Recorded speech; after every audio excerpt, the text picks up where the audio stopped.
सरकारी कर्मचारी हैं, अभी मैंने देखा था 2 महीने पहले सरकारी कर्मचारी सड़क पे आ गए, हजारों सरकारी कर्मचारियों ने सेक्रेटेरिएट घेर लिया गांधीनगर में। उन सबको मैं कहना चाहता हूँ ओल्ड पेंशन स्कीम चाहते हैं, उनको ओल्ड पेंशन स्कीम 31 जनवरी तक उनकी ओल्ड पेंशन स्कीम लागू कर दी जाएगी।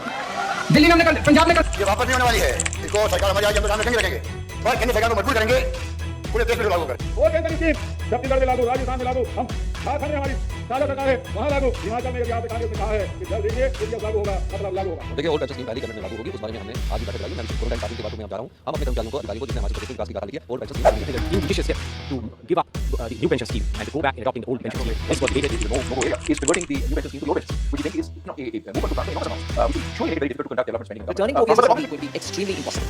It's not for A state or B state. Every state will be burdened much more than what they can pay, even within a matter of 5 to 10 years. And after which it will balloon. You obviously have a It's quite confusing, right? Some politicians, particularly from opposition parties, who is looking for a comeback, are opposing old pension scheme, and the great economists are opposing and saying reverting to old pension scheme is a disaster in the making. So let's dive deeper into this and understand what exactly is this old and new pension scheme and how are they going to be one of the defining factors in the upcoming general elections. I'll start this by saying a famous quote by Pandit Jawaharlal Nehru ji. If India wins, who loses? But if India loses, who wins? Will you sell the country just because you have to win? So you'll get to understand why I told this by the end of this video, and I promise it's going to be worth watching. Firstly, let's look into old pension scheme. Old pension scheme guarantees a fixed pension equivalent to 50% of a government employee lost drawn salary. Means, if your lost drawn salary is 1 lakh rupees a month, then you will get 50,000 rupees as your pension every month, and that too without any contribution from your side during your service. And also, the pension you will be getting is tax free, and your pension keeps on increasing as per the salary hikes announced by the government, keeping inflation in mind. Basically, the hikes in dearness allowances. In the old pension scheme, there was no contribution made by the employee. There was no investment that has been made, and there was no corpus. There was a budget allocation that funded these pensions. In 2023-24 budget, the total allocation for pensions is 2.3 lakh crores, which is higher than education budget of 1.12 lakh crores. So that's huge it is. We are spending 4% of our entire budget on just pensions, and it's going to increase in an exponential manner in the years to come. In old pension scheme, the entire burden will be borne by the government itself, which isn't a good thing as compared to the new pension scheme, where the contribution is from both employee and the government. Therefore, in several states, so much so that pension bills have surpassed salary bills, and according to the Union Budget 2022-2023, there are about 34.45 lakh central government employees alone.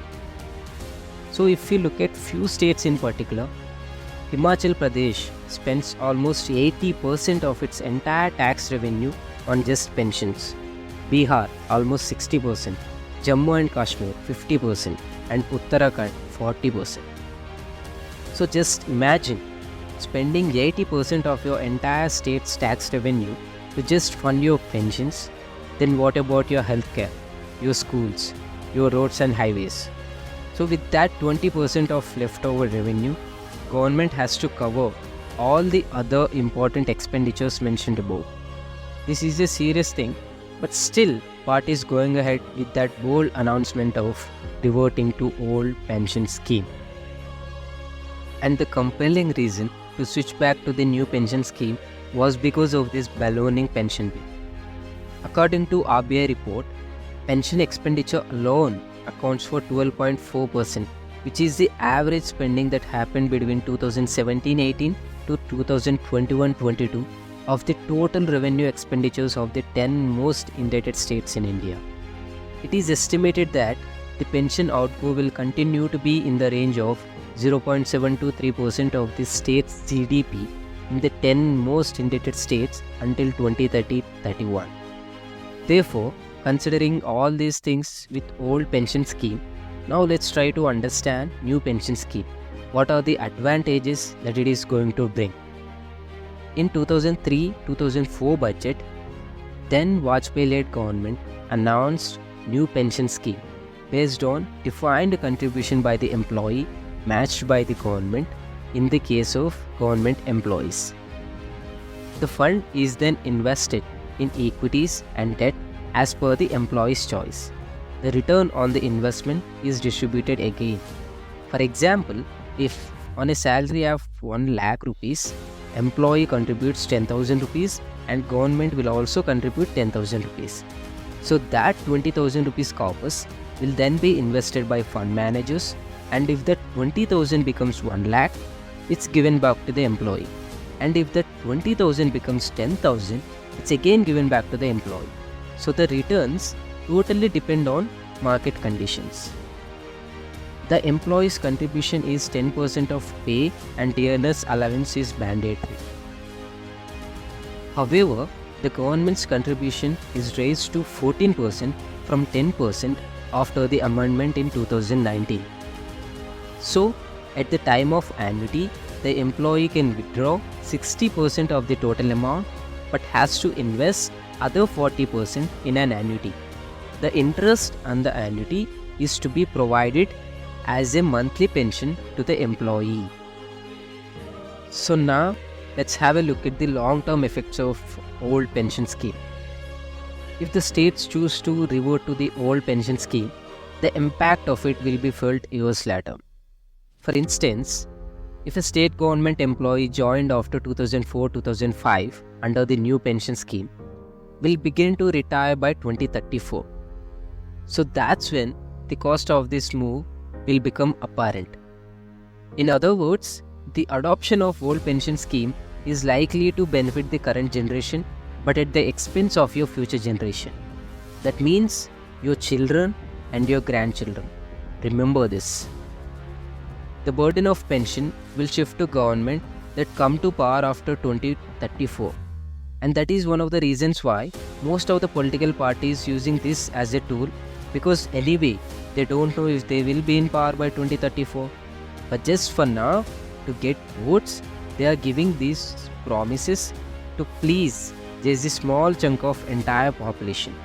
That is, government job holders are just 3% of the entire working population in India.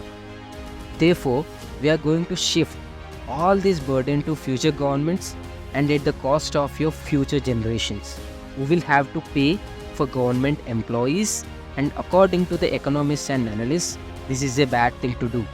It's very risky and it's an irresponsible act for any political party to make such offers. This is just the part of many political parties' vote bank and people-pleasing policies. But ultimately, it hurts people, hurts your children who end up bearing the burden of old pension scheme. And again, I'll share an interesting statistical data from RBI report on state finances. This chart tells us about state's own tax revenue, means the total percentage of revenue states able to generate from its own tax revenues. If this percentage is high, then those states are in a better financial position to fund their own expenses. Meaning, for everything that they want to spend, there is no need that they have to look for grants from central government. And if you look at the chart from bottom, these are the states which are in red. That means warning bells already ringing. And those states includes Jharkhand, Chhattisgarh and Rajasthan also. And these were the states which already implemented old pension scheme. So isn't it quite surprising? So one thing that you have to understand here, these states already have less money and they still want to spend so much on old pension scheme. So after comparing both of these schemes, particularly the ones who has some knowledge about investing in equities or debt will definitely want to go with new pension scheme, right? Because even if you look at the average returns for 10 years for stock markets in India is around 10%, which is still higher than the fixed deposits, which will be around 6 to 8%. And if you look at the average returns for mutual funds in last 5 years is in between 10 to 23%, which is way higher than any other returns. And also, government employees should think from the perspective that India still has 15% of its population living below poverty line. And for another 10 to 20 years, India has to continue spending on welfare schemes to make sure the bottom of the pyramid should be out of poverty, and to make sure everyone gets quality education, quality health, and better infrastructure. So that's the only reason why government wanted to shift that pension burden to markets itself. Here government isn't being irresponsible in taking care of the government employees. It's just trying to find the balance between revenue and spending. Therefore, all these things are looking fine about new pension scheme. But there is one concern from government employees on new pension scheme, and that seems valid enough. And the concern is, what if the returns on new pension scheme corpus is negative or very low? And on this aspect, few analysts suggested that there should be a policy in place. If the returns on new pension scheme corpus is negative, then the government should intervene and should support that employee with some financial help as the pension. This is just a proposal and we don't know how it's going to be, as government recently set up a panel to look into these pension schemes. So I hope by now you might have got the idea why I told the famous saying by Nehruji in the beginning. If India wins, who loses? But if India loses, who wins? Will you sell the country just because you have to win? So that's the reason. Political parties are just selling the country to just win the elections, and that's the sad reality. That's it for today, folks. It's on your shoulders to be aware about all these aspects which are going to be very crucial in the upcoming general elections. And it's your responsibility to make people aware about these kind of things, and I hope you will do it. And let's do it together. If you like the content, please do share it, keep a thumbs up, and subscribe to my channel for more such informative videos. Thank you for watching, and I'll see you in the next video.